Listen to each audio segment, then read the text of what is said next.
Hi, hello everyone. Welcome to my YouTube channel. Ellargu namaskara.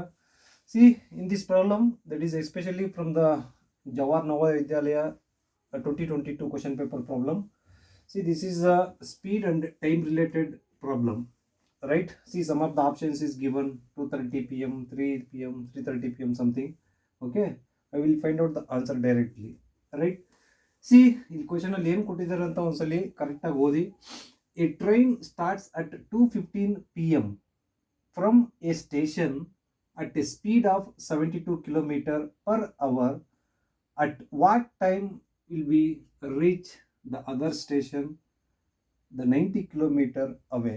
ಒಂದು train for example ಯಾವುದೋ ಒಂದು ಬೆಂಗಳೂರಿಂದ start ಆಗುತ್ತೆ ಅನ್ಕೊಳ್ಳಿ. ಅದು ಬೆಂಗಳೂರಿಂದ ಸ್ಟಾರ್ಟ್ ಆಗಬೇಕಂದ್ರೆ 2:15 ಅಂದರೆ 2:15 ಅಂದರೆ 2:15 ಅಂದರೆ 15 ಮೀನ್ಸ್ 1/4 ಅಂತ. Okay, the 2:15 p.m. ರೈಟ್. ಅಲ್ಲಿಂದ ಸ್ಟಾರ್ಟ್ ಆಗಿ 1 ಗಂಟೆಗೆ 72 ಕಿಲೋಮೀಟರ್ ಸ್ಪೀಡಲ್ಲಿ ಹೋಗುತ್ತೆ. 1 ಗಂಟೆಗೆ 72 ಕಿಲೋಮೀಟರ್ ಹೋದಾಗ 90 ಕಿಲೋಮೀಟರ್ಗೆ ಎಷ್ಟು ಟೈಮ್ ತಗೊಳುತ್ತೆ ಅಂತ ನೀವು ಫೈಂಡ್ ಔಟ್ ಮಾಡಬೇಕು. For example Bengaluru to Tumakuru, ಬೆಂಗಳೂರಿಂದ ತುಮಕೂರಿಗೆ 90 ಕಿಲೋಮೀಟರ್ ಡಿಸ್ಟೆನ್ಸ್ ಇದೆ ಅಂತ, ರೈಟ್? ಸಿ, ಇಲ್ಲಿ ನಿಮಗೆ speed is very important. The speed formula is equal to the distance travelled. Distance travelled will be time taken, right? The distance ಎಷ್ಟು ಕೊಟ್ಟಿದ್ದಾರೆ? the 90 kilometer, right?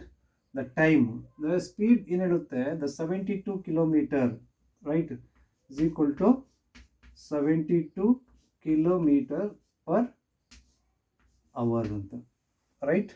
ಅಂದರೆ speed ಅನ್ನೋದು, ನಾನು ಡಿಸ್ಟೆನ್ಸ್ ಇಲ್ಲಿ 90 ಬರುತ್ತೆ, ಟೈಮ್ ಬರಲ್ಲ, ನಿಮಗೆ ಟೋಟಲ್ ಸ್ಪೀಡ್ ಬರೀತಾ ಇದ್ದೀನಿ ಅಷ್ಟೇ. 72 ಕಿಲೋಮೀಟರ್ ಪರ್ ಅವರ್ ಅಂತ. ಅಂದರೆ see, the distance is in kilometer and the time is in hours, right? That is the speed.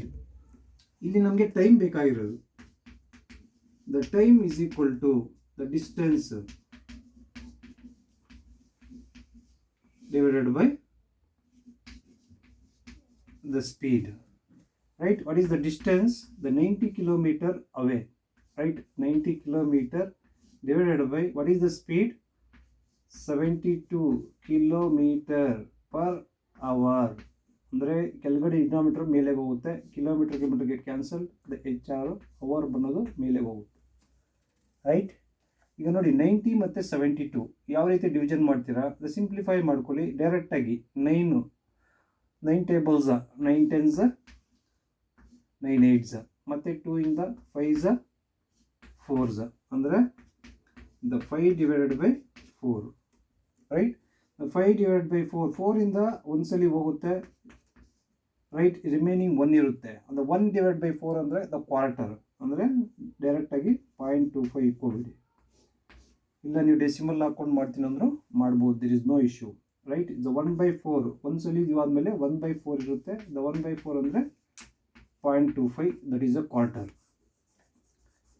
Okay, right. The next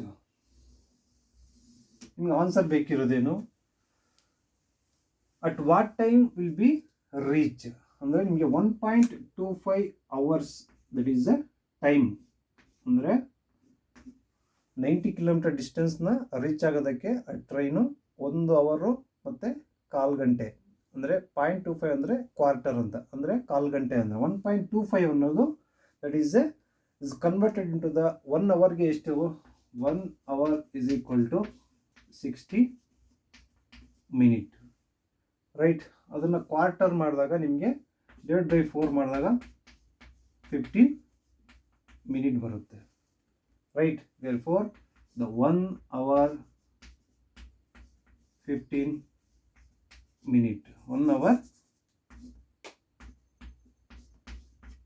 15 minutes, right? 1 hour 1.15 hour ಅಂತ, not a minutes, 1.15 hours. ಇದು ನಿಮ್ಗೆ starting ಟೈಮ್ಗೆ 2:15 p.m.ಗೆ ನಿಮಗೆ add ಮಾಡಿಕೊಂಡಾಗ 2.15 ಮತ್ತು 1.15 ಅಂದರೆ 3:30, right? 2:15 plus 1:15 is equal to 3:30 p.m. ಅದು ನಿಮ್ಗೆ 2:15 ಅಂದರೆ 2:15 p.m.ಗೆ ಸ್ಟಾರ್ಟ್ ಆಗಿರೋದ್ರಿಂದ ನಿಮಗೆ ಆಲ್ಮೋಸ್ಟ್ 1 hour ಅಂದರೆ PM ಅಲ್ಲೇ ಇರುತ್ತೆ. therefore the answer is equal to 3:30 PM. Right. ಈ ವಿಡಿಯೋ ಇಷ್ಟ ಆದರೆ ಲೈಕ್ ಮಾಡಿ, ಅದೇ ರೀತಿ ಶೇರ್ ಮಾಡಿ. ಇದೇ ರೀತಿ ನಿಮ್ಗೆ ಏನಾದರೂ ಬೇರೆ ಟಾಪಿಕ್ಸ್ ಏನಾದರೂ ಬೇಕಿದ್ದರೆ ಕಾಮೆಂಟ್ ಬಾಕ್ಸಲ್ಲಿ ಕಾಮೆಂಟ್ ಮಾಡಿ. ತಪ್ಪದಿರೋ ನಿಮಗೆ ಆ ವಿಡಿಯೋನ ಮಾಡ್ಕೊಡೋಕ್ಕೆ ಟ್ರೈ ಮಾಡ್ತೀನಿ. Thank you. ಅದೇ ರೀತಿ ಸಬ್ಸ್ಕ್ರೈಬ್ ಮಾಡೋದನ್ನು ಮರಿಬೇಡಿ. Thank you.